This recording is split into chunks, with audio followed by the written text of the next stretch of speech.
এবার মুখোমুখি লড়াই গীতা গিনির।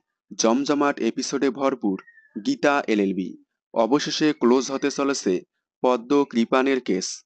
পদ্ম কৃপানের কেসের মাধ্যমে গীতার প্রথমবার জয় হতে চলেছে। এবার পদ্মর পক্ষে সাক্ষী দিবে গিনি মুখার্জি। অগ্নিজিৎ মুখার্জিকে মাত দিয়ে একের পর এক প্রমাণ হাজির করতে থাকে গীতা। মহামান্য আদালতের থেকে আরেকটি ডেট চেয়ে নেয় গীতা পরবর্তী সাক্ষী প্রমাণের জন্য। এবং গীতার পরবর্তী সাক্ষী গিনি মুখার্জি। অগ্নিজিৎ মুখার্জি বলে, গিনি তোমার দিদি, ভুলে গেছো গীতা? উত্তরে গীতা বলে, আইনের ঊর্ধ্বে নিজের দিদিও বড় না। তারপর গীতা গিনিকে উদ্দেশ্য করে বলে, গিনি যদি কোর্টে না আসে তাহলে পুলিশ দিয়ে গিনিকে কোর্টে আনাবে এবং গিনিকে অন্যায়ের শাস্তি পেতেই হবে। অপরদিকে গিনি বলে, আমি কোর্টে যাব না, আর যদি যেতে হয় তাহলে সেদিন থেকে তোর সাথে আমার সম্পর্ক শেষ।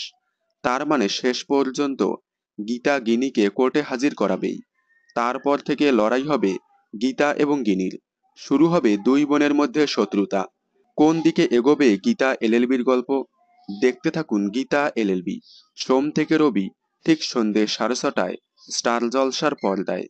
বিনোদন জগতের সকল আপডেট সবার আগে পেতে চ্যানেলটি সাবস্ক্রাইব করে পাশে থাকা বেল আইকনে ক্লিক করে রাখুন। ধন্যবাদ।